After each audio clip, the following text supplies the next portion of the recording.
eu quero mostrar para você como que todos aqueles que diziam que o presidente americano Donald Trump ele tinha esquecido do Brasil, eles estão errados. Donald Trump ficou furioso com a condenação do Bolsonaro e prometeu respostas rápidas ao STF. Então, o Fux abre essa divergência e essa divergência é profunda, porque se o STF é incompetente para julgar o caso deveria ser anulado, todo o caso, de todos os réus, inclusive dos do dia 8. Olá pessoal, sejam bem-vindos. O meu nome é Bruno. Se você gosta e apoia o nosso conteúdo, então deixa o seu like e inscreva-se no canal.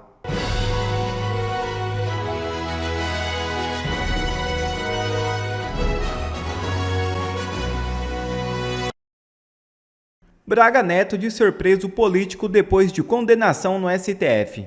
Defesa afirma que recorrerá em todas as instâncias e critica acusações baseadas em delação de Mauro Cid. O general Walter Braga Neto disse que se considera um preso político ao receber a notícia de sua condenação a 26 anos de prisão pelo Supremo Tribunal Federal, nesta quinta-feira. Abre aspas. Ele está sereno, embora indignado, e com a convicção de que é um preso político. Fecha aspas. Afirmou seu advogado José Luiz de Oliveira Lima à imprensa.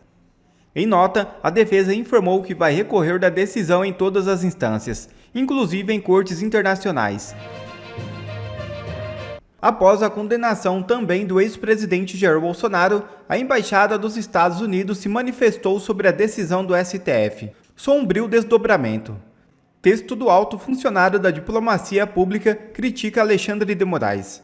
A Embaixada dos Estados Unidos no Brasil publicou nesta sexta-feira uma nota criticando a decisão do Supremo Tribunal Federal que condenou o ex-presidente Jair Bolsonaro no processo do suposto golpe de Estado. Na rede social X, o perfil oficial da representação reproduziu mensagens de Darren Beattie, alto funcionário da diplomacia pública dos Estados Unidos. Abre aspas. Ontem, 4 dos 5 ministros do Supremo Tribunal Federal do Brasil condenaram o ex-presidente Jair Bolsonaro a 27 anos de prisão. Essa decisão é mais um capítulo do complexo de perseguição e censura do ministro Moraes, um violador de direitos humanos sancionado, que tem Bolsonaro e seus apoiadores como alvo. Encaramos esse sombrio desdobramento com a máxima seriedade. Fecha aspas. Paulo Figueiredo também retuitou no X a publicação de Christopher Landau, secretário adjunto do Departamento de Estado dos Estados Unidos. Abre aspas. Os Estados Unidos condenam o uso da lei como uma arma política. Como advogado, diplomata e amigo do Brasil, me dói ver o juiz Moraes devastando o Estado de Direito naquele país e levando as relações entre nossas duas grandes nações ao ponto mais sombrio em 2 séculos. Enquanto o Brasil deixar o destino de nosso relacionamento nas mãos do juiz Moraes, não vejo solução para esta crise. Fecha aspas. Um recado claro para o Brasil. Se livrem de Moraes. Donald Trump está furioso com a condenação do Bolsonaro e já promete uma resposta ao STF. Nesse é o nosso segundo encontro com a Justiça do Dia, que eu estou fazendo aqui, como vocês estão vendo aqui do aeroporto, no meio de uma viagem, eu quero mostrar para você como que todos aqueles que diziam que o presidente americano Donald Trump ele tinha esquecido do Brasil, eles estão errados. Donald Trump ficou furioso com a condenação do Bolsonaro e prometeu respostas rápidas ao STF. Bora assistir juntos ao que o próprio Trump teve a dizer assim que a primeira turma do STF formou uma maioria para condenar o Bolsonaro com o voto da ministra Carmen Lúcia. E preste atenção nesse vídeo ao que o Trump diz no comecinho, que ele assistiu ao julgamento do Bolsonaro. Gente, vocês têm noção do que é isso? O presidente da maior potência mundial dizendo que ele assistiu, mostrando uma atenção muito grande ao que está acontecendo no Brasil? Então acompanha aí comigo esse vídeo inacreditável. Well, I watched that trial. I know him pretty well. Foreign leader. I thought he was a good president of Brazil. And it's very surprising that could happen. That's very much like they tried to do with me, but they didn't get away with it at all. But I can only say this. I knew him as president of Brazil. He was a good man. And I don't see that happening. Aí, ó. Descontente com a condenação de Bolsonaro.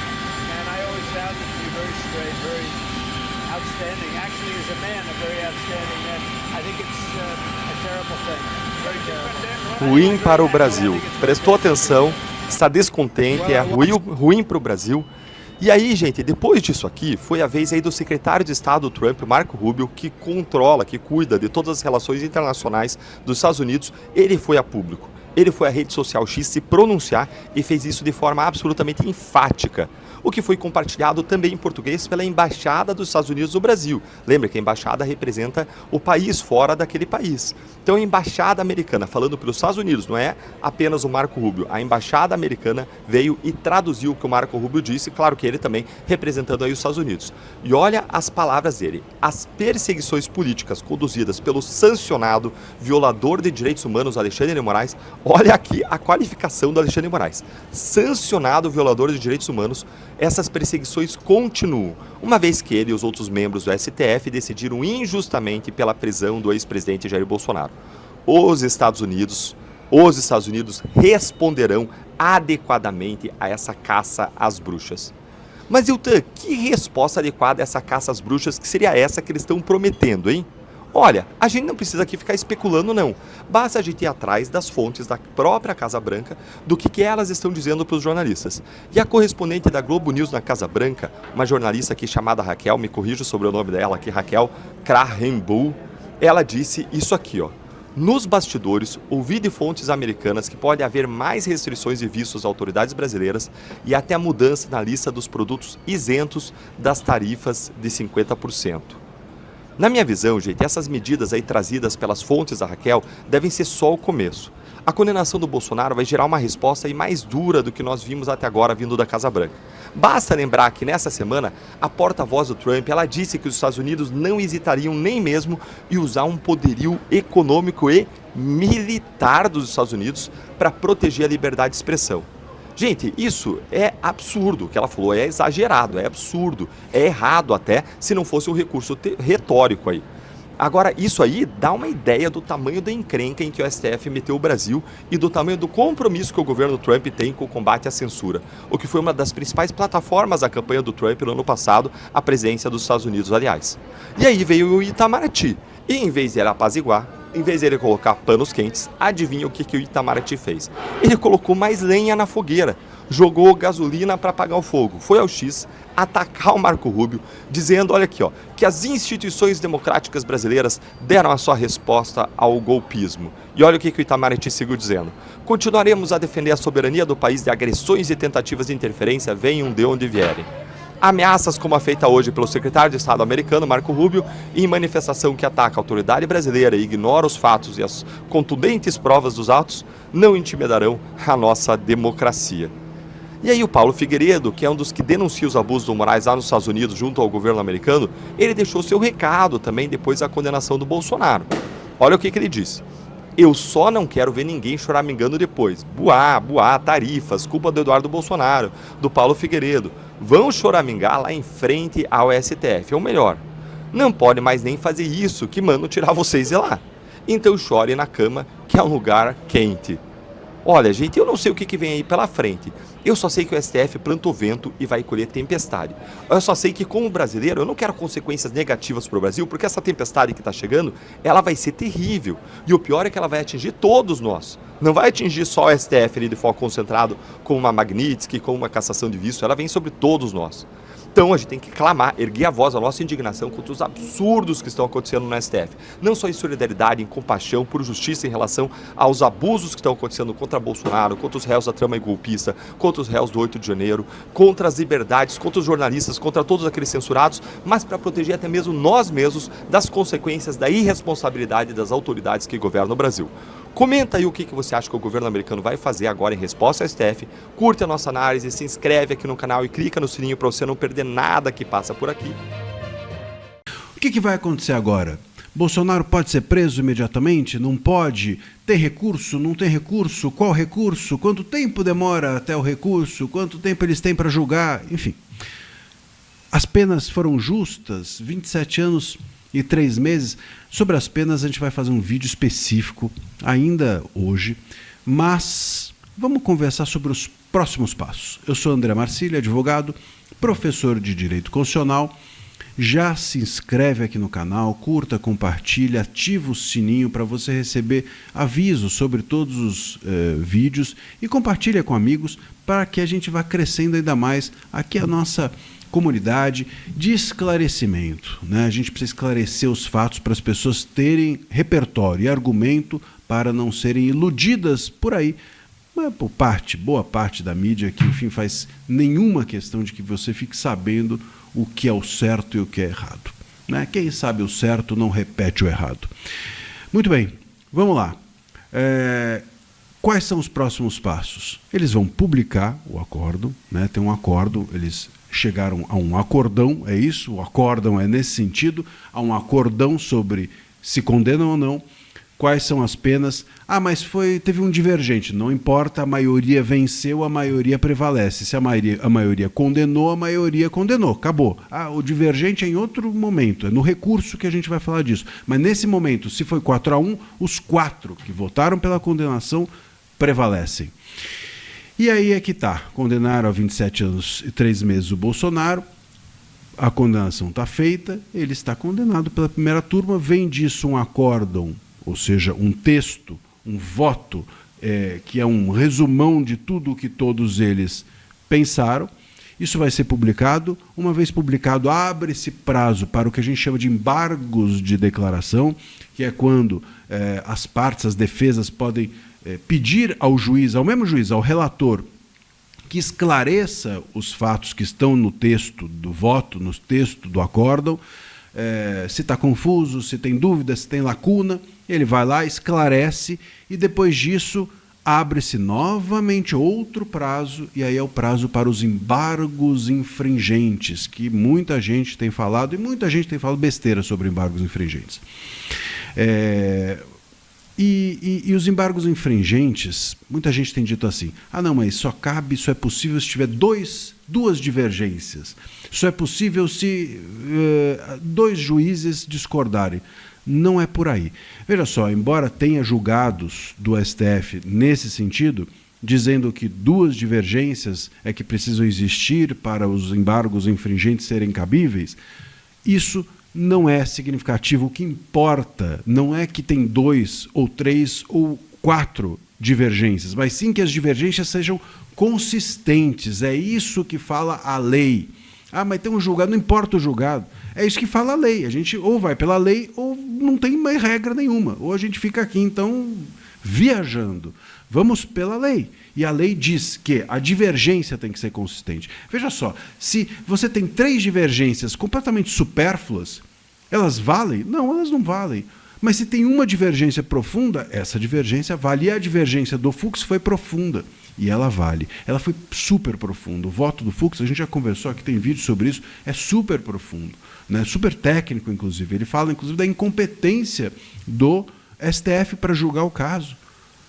Se o Bolsonaro foi julgado, diz o Fux, como ex-presidente, devia estar na primeira instância, ele não tem foro privilegiado. Se ele foi julgado pelos atos dele como presidente, bom, então ele teria que ser julgado pelo plenário e não pela primeira turma, com os 11 e não com os 5. Então, o Fux abre essa divergência, e essa divergência é profunda, porque se o STF é incompetente para julgar o caso deveria ser anulado, todo o caso, de todos os réus, inclusive dos do dia 8. Também temos vídeo aqui no canal falando sobre o impacto disso nos réus do dia 8, dá uma procurada e você vai encontrar. Então, assim, muito bem. Cabem embargos infringentes se a divergência for profunda. É profunda? Então cabe embargos infringentes e ponto final. Vamos ver. Mas pode ser que... pode ser tudo. Mas tem... Tudo pode, mas cabe. Bom, muito bem. Quem vai ser o relator? É outra coisa que tem gente confundindo as pontas com isso. O relator é o próprio Moraes? Não, o relator não é o próprio Moraes. Os embargos infringentes, quem é o relator isso está no texto expresso da lei. O relator vai ser sorteado na outra turma. Uma turma julgou, o relator de outra turma que é sorteado para ser o relator do recurso. E esse relator é que vai decidir se sobe ou se não sobe para o plenário, para os 11 avaliarem. Mas e se ele entender que não deve subir? Acabou? Não, ainda cabe recurso do não segmento do recurso. Cabe recurso para eles dizerem, olha, o novo relator aqui, o relator do recurso não está deixando subir. Então eu faço um recurso para pedir que suba. Também cabe isso. Subindo, eles vão reavaliar o caso. Quando que isso vai acontecer? Bom, a gente não sabe. Isso pode acontecer eu tenho aqui, se tudo for super corrido, 3 meses.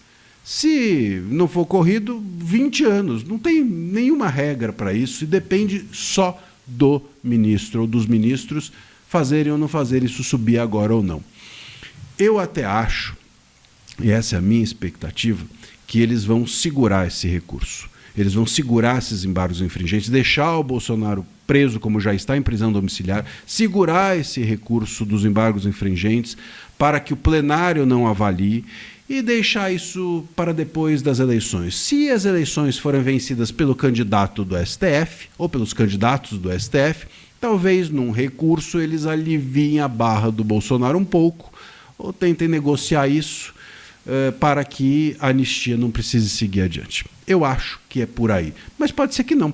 Pode ser que eles simplesmente julguem os embargos infringentes rapidamente, em 2, 3 meses.